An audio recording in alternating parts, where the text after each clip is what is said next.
বেচলো বাবা। তো কটা করে প্যাকেট? 10। এত কম করে 10 টাকা নাকি?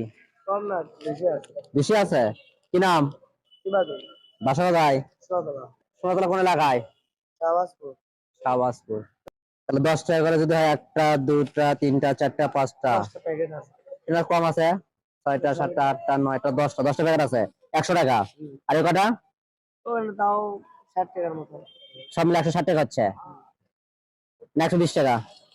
ভালো তবে। আচ্ছা, 1 কেজি নিয়ে আসছিলেন তাই না? 1 কেজি দাম 160 টাকা। না, 1 কেজি 140 টাকা। 140 টাকা। তো এই কটা যে এখন 160 টাকা হচ্ছে, দাম বেশি হচ্ছে। এখন বিক্রি করে যে এইটুকুই লাভ। এলে বিক্রি করে দেবেন? বাসায় সকালে লালমনি ভেড়া যাবো। থাকবেন না, সাদা যাবো। রং রং ধরে সাদা যাবো। এগুলো যদি এখন বিক্রি হয় তাহলে কিনে সন্ধ্যা দেবেন? কেনা যাবে, তাহলে এখান থেকে যাবো। 140 টাকা বাদাম কিনে এখন এই কটা 160 টাকা সারাদিন বিক্রি করছেন না? না, আমি ইফতারের পর বাদাম কিনে বাইরে। আচ্ছা, সবগুলো প্যাক পান 150 টাকা দিবনি। আর টেনশন 150 টাকা দিব নাকি? প্যাক পান সবগুলো, হাইলো প্যাক পান। এরকম করে বানান।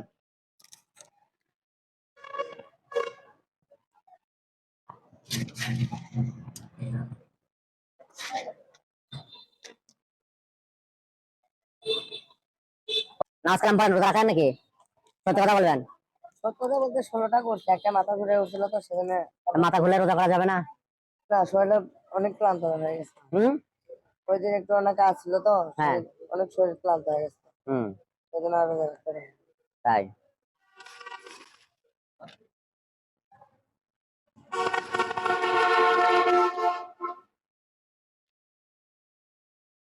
না, দেরি আছে।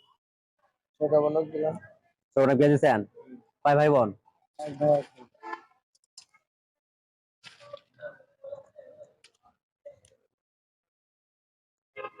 আচ্ছা, আপনার 1 কেজি করে কেনেন না বেশি কেনেন? 1 কেজি। ক টাকা আসলাম? লাভ এক একদিন এক একটা আসে, কোনোদিন 150 আসে, কোনোদিন 200 আসে। বা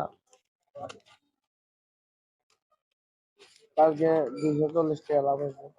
40 টাকা লাভ হয়েছে তাই না? আচ্ছা, না এটাই সম্রাট খাও ধরো। এই যে এগুলো, হ্যাঁ এটা তুমি খাও। ধরো এটা তুমি খাও। একটা যে ভাইদেরকে গিফট করে আসো। আসেন, এদিকে আসেন, আন্টি এদিকে আসেন। বাসা কোথায়?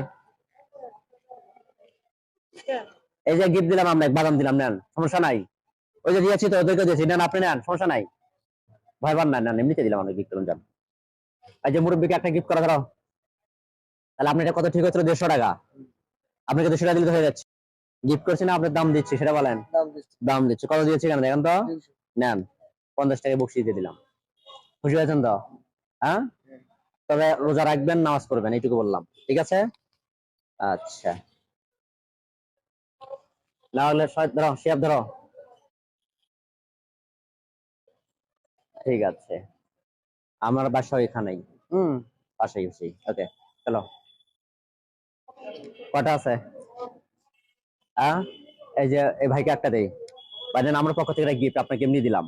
আপনার সবাইকে এটা কিনে নিয়েছে ওর বাদামটা শেষ করার জন্য, কিছু যদি মনে না করেন নিতে পারেন। জি, না ওই যে ওর কাছ থেকে কিনে নিয়েছি, কারণ ও বসে আছে একা একা, বিক্রি হচ্ছে না, ওই জন্য নিলাম সবগুলো। নেন, থ্যাংক ইউ। চলো, আসো। থ্যাংক ইউ ভাইয়া। আমরা আসলে হিউম্যান সাপোর্ট এগুলো নিয়ে কাজ করি, যারা গরিব, অভাবী, অথবা নামাজ পড়ে, নামাজ কালাম পড়ে, মানে কর্মক্ষম ব্যক্তি নাই, ওই সকল মানুষকে আমরা সহযোগিতা করি, চেষ্টা করি। নিজ অর্থায়নে, এগুলো আমরা ইউটিউব থেকে নতুন চ্যানেল ইনকাম করি না, যতটুকু পারছি নিজের থেকে চেষ্টা করছি। ওগুলো খুঁজে খুঁজে দেখছি, যারা পারে নামাজ কালাম পড়ে, অথবা রাস্তাঘাটে দেখলাম একজন, অথবা দেখা যাচ্ছে যে একটা সূরা ধরলাম পারলো, ওকে উৎসাহ দেওয়ার জন্য কিছু একটা গিফট দিলাম, ঈদ বাজার গিফট করলাম, এগুলো করে থেকে শোনো। থ্যাংক ইউ ভাইয়া। ওকে, ওকে, থ্যাংক ইউ, খুশি হলাম। চলো।